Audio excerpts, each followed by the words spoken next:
Baik, terima kasih atas kesempatan yang telah diberikan kepada saya untuk mempresentasikan MK Pemikiran dan Politik Lokal. Bab 1, yaitu Sejarah dan Masa Depan Dinamika Politik Lokal.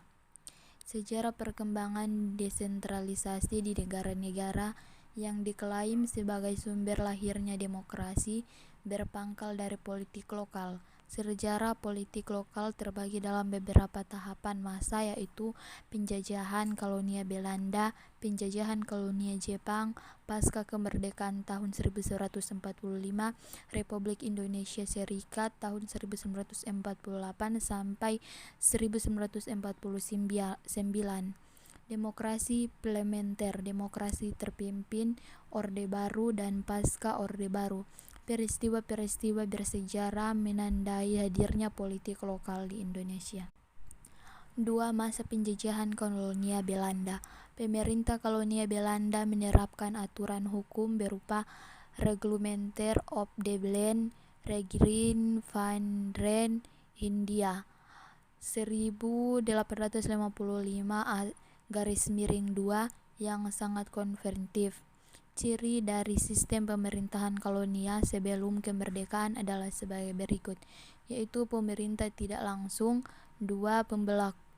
Pemberlakuan aturan double start, hukum Eropa konservatif bagi elit Eropa dan hukum adat bagi pribumi.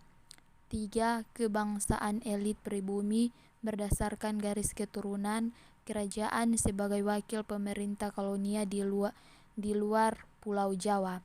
4. Isolasi gerakan nasionalis. 5. Pengadilan ketat daerah-daerah pedesaan dan daerah luar Jawa oleh elit pribumi tradisional patut pada kekuasaan kolonial. 3. Masa penjajahan kolonial Jepang. Pada masa penduduk kolonial Jepang, daerah bekas jajahan Belanda terbagi menjadi 3 komando, yaitu Sumatera di bawah komando Panglima Angkatan Darat, 2. Jawa dan Madura di bawah komando Panglima Angkatan Darat, 3. Daerah lain di bawah komando Panglima Angkatan Laut di Makassar. Pola pemerintahan pada masa setelah tahun 1945, kekuasaan menjadi sentralistis, dipulihkan kembali dengan kekuasaan berada pada gubernur jenderal atau disebut dengan Salikosikan. Artinya pola pemerintahan lokal Indonesia di masa penjajahan kolonial Jepang tidak jauh dari nuansa sentralisasi. Pembahasan 4. Masa kemerdekaan 1945. Ketika itu banyak masyarakat Indonesia tidak puas dengan perundingan Likerjati dan bergabung dalam perjuangan gerilya melawan tentara Belanda. Pada bulan Juli 1947, Belanda melanggar perjanjian Likerjati dengan penyerangan gerilyawan pada bulan Juli 1948. Perjanjian Renville ditandatangani mengakhiri perang. Pada bulan Desember 1949, kembali lagi Belanda melancarkan serangan pada kota Yogyakarta, saat itu sebagai ibu kota Republik Indonesia. Presiden Soekarno dan Wakil Presiden Muhammad Hatta ditangkap dan dipenjara di Pulau Bangka. Di tahun berikutnya di bawah tekanan Perserikan Bangsa-Bangsa, pemerintah Belanda dipaksa membebaskan Soekarno-Hatta dan lainnya. Setelah konferensi Meja Bundar disponsori Perserikatan Bangsa-Bangsa, maka Indonesia kembali menjadi negara kesatuan pada tanggal 27 Desember 1949. Politik Belanda saat itu adalah merumuskan Indonesia ke dalam negara-negara bagian sehingga terciptalah bentuk negara federasi yang bernama Republik Indonesia Serikat atau RIS. Batas negara-negara bagian tersebut adalah mengikuti batas-batas garis provinsi sehingga terciptalah pemerintahan regional bercirikan waktu primordial diskusi oleh elit penguasa daerah berdasarkan garis keturunan raja ataupun bangsawan. 6. Masa demokrasi parlementer.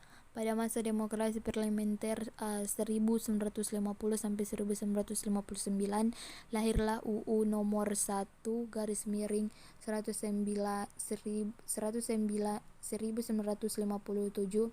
tentang pokok-pokok pemerintah daerah 1959 dengan alasan yaitu satu bahwa berhubungan dengan perkembangan ketentraman maka undang-undang pokok pemerintah daerah yang berhak mengurus rumah tangganya sendiri perlu diperbaharui sesuai dengan bentuk negara kesatuan. 2. Bahwa pembaharuan itu perlu dilakukan dalam suatu undang-undang yang berlaku untuk seluruh Indonesia. Negara kesatuan disampaikan sebagai pilihan dengan beberapa persyaratan seperti 1. Menegakkan demokrasi lebih berguna untuk merendam ketidakpuasan di berbagai daerah walaupun ketidakadilan dan menghindari sentralisasi yang tidak seimbang. Dan 2. Wilayah-wilayah sedapatnya akan diberikan otonomi seluas-luasnya. Pembahasan 6. Masa demokrasi terpimpin. Pemerintah Indonesia saat itu tetap berkomitmen menjalankan kebijakan pelimpahan kewenangan tata pemerintah ke daerah-daerah. Perkembangan selanjutnya tentang pemerintah daerah adalah terbitnya Undang-Undang Nomor 18 1965 yang membagi habis daerah-daerah otonomi di Indonesia ke dalam 3 tingkat yaitu 1 provinsi dan atau kotanya sebagai daerah tingkat 1, 2 kabupaten dan atau kota amdia sebagai daerah tingkat 2, dan 3 kecamatan atau kota praja sebagai daerah tingkat 3. 7. Masa Orde Baru. Pada masa pemerintahan Orde Baru lahirlah Undang-Undang Nomor 5 garis miring 1974 di mana semangat sentralisasi pemerintah justru semakin menjadi-jadi. Di dalam masa kekuasaan Orde Baru, etnis Cinta Indonesia memperoleh perlakuan khusus sehingga jurang ekonomi antara masyarakat keturunan etnis Cina dengan kaum pribumi menjadi sangat tajam. Lebih jauh lagi, masa pemerintah Soeharto memunculkan modal pembangunan daerah yang timpang antara masyarakat di daerah Indonesia bagian barat (Jawa dan Sumatera) yang kaya dengan masyarakat di Indonesia bagian timur melarat dan kelaparan, atau Kalimantan Sulawesi Timur belum menjadi negara Timur Leste dan Papua.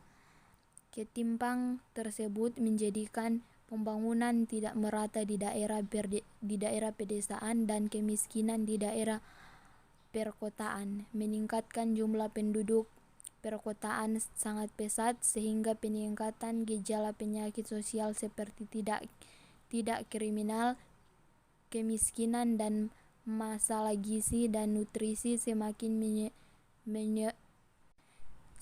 menyeruak. Soeharto tidak dapat menyelesaikan permasalahan tersebut sehingga muncul peristiwa Bendera Mei 1998 yang menurunkannya dari tepuk kepemimpinan puncak Indonesia. 7. Masa pasca Orde Baru. Terhitung sejak itu pada tahun 1999, Indonesia mencatat sejarah dalam memasuki era desentralisasi sesungguhnya dengan lahirnya Undang-Undang Nomor 22 garis miring 1999 tentang pemerintahan daerah.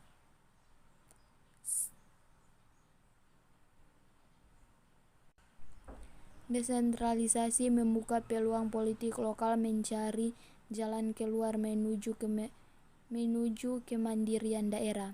Dapat dibayangkan semangat euparia putra-putri daerah memindahkan kekuasaan dari pusat ke daerah, berarti juga memberikan kesempatan mereka untuk menjadi raja-raja baru daerah. Tidak sedikit daerah-daerah dengan sumber daya alam kuat berencana memisahkan diri dari Negara Kesatuan Republik Indonesia. Untuk itu, pemahaman akan dinamika politik lokal sangatlah dibutuhkan bagi para pengambil keputusan dan pelaksanaan kebijakan di daerah demi mewujudkan tata pemerintah demokratis dan kekuasaan. Proses desentralisasi politik dan administratif di Indonesia, sehingga kekuasaan bangsa Indonesia bukan lagi harus didefinisikan secara terpusat seperti masa lalu. Kita masuk dalam pembahasan bab 2, yaitu permasalahan demi permasalahan muncul seiring dengan merambatnya semangat Europria. Sukacita pemerintah kabupaten atau kota menikmati setiap sisi potensi kekayaan alamnya tanpa berpikir bahwa sumber daya alam akan habis suatu waktu. Memperluas kewenangannya walaupun untuk itu harus bersinggungan dengan kewenangan tetangganya. Permasalahan tersebut tidaklah belum pelik bila kita telisi lebih jauh bahwa titik permasalahan paling krusial adalah desentralisasi belum dapat menjamin kesejahteraan rakyat di daerah. 2. Konsep desentralisasi antara langit dan bumi. Neoliberal membawa beberapa prinsip, diantaranya adalah memaksakan keterbukaan pasar, memperkecil peranan negara, dan menegakkan demokrasi lebih kuat. Tujuan akhirnya adalah terciptanya good governance dengan jaminan adanya transparansi dari akuntabilitas dalam kehidupan sosial dan politik, merupakan sistem demokrasi. Desentralisasi menginginkan peranan negara atau pusat kecil dan demokrasi kuat. Peranan negara kecil secara logis neoliberal akan membuka pasar, menumbuhkan perekonomian karena terdapatnya persaingan usaha, yang selanjutnya akan menaikkan standar hidup masyarakat. Oleh karena itu, perlu kita sadari bahwa konsep desentralisasi yang dihembuskan oleh Barat tersebut sebenarnya merupakan bentuk pendelegasian kewenangan pusat ke daerah yang tidak spesifik, sehingga alasannya bahwa desentralisasi diperlukan Indonesia untuk menata kembali struktur kelembagaan formal di daerah yang menyebabkan keruntuhan perekonomian Indonesia di tahun 1997 adalah tidak cukup. Persoalannya, mengapa desentralisasi di Indonesia justru mengundang lebih banyak permasalahan ketimbang menyelesaikan masalah. Kebijakan desentralisasi bertujuan mempercepat tercapainya tujuan-tujuan pembangunan dan demokrasi, melengkapi paling kurang 4 hal. Pertama, yaitu perluasan partisipasi dalam kegiatan politik, sosial, dan ekonomi, dan memperkuat proses demokrasi. Kedua, perbaikan pelayanan umum yang makin efisien dan efektif. Ketiga, pembaikan kinerja pemerintah daerah melalui pertanggungjawaban publik, transportasi atas proses-proses kerjanya, dan responsif atas kebutuhan dan aspirasi masyarakat. Keempat, perluasan akses pada pengambilan keputusan politik bagi wilayah dan kelompok yang terpinggirkan, sehingga didistribusikan sumber-sumber makin merata. Pembahasan 3. Desentralisasi periode transisi 1949 sampai 1950, pembelajaran dari sejarah. Pemulihan kedaulatan Indonesia dilakukan oleh pemerintah Belanda pada tanggal 27 Desember 1949 dalam bentuk Republik Indonesia Serikat atau RIS sebagai bentuk komitmen kesepakatan dalam konferensi meja bundar. Secara garis besar, pemerintah daerah di Indonesia pada tahun 1950 adalah sebagai berikut, yaitu A. Daerah Indonesia dibagi dalam 8 provinsi yang dikepalai oleh seorang gubernur. Provinsi ini hanya daerah administratif saja. B. Daerah provinsi dibagi dalam daerah-daerah karesidenan oleh karena belum ada ketentuan baru tentang batas-batas dan jumlah karesidenan.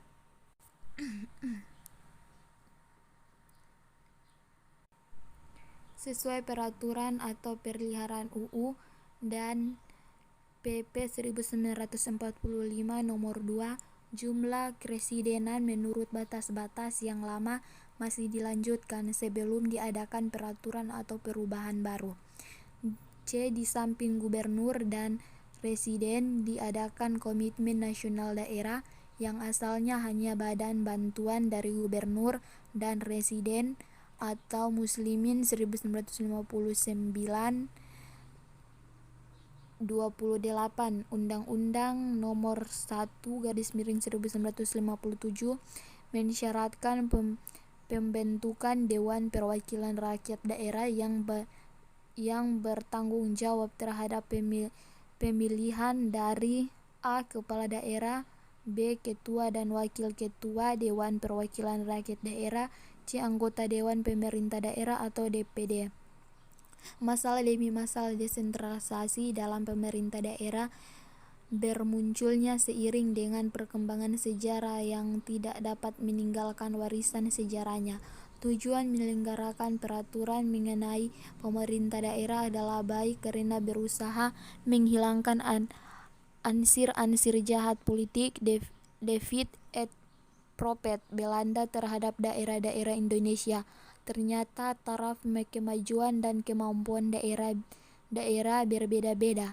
Inilah yang seringkali terlupakan oleh pemuka negara yang begitu cepatnya ingin melakukan perubahan atau reform sehingga justru menimbulkan sentimen diskriminasi pemerintah pusat terhadap daerah-daerah kepulauan Indonesia.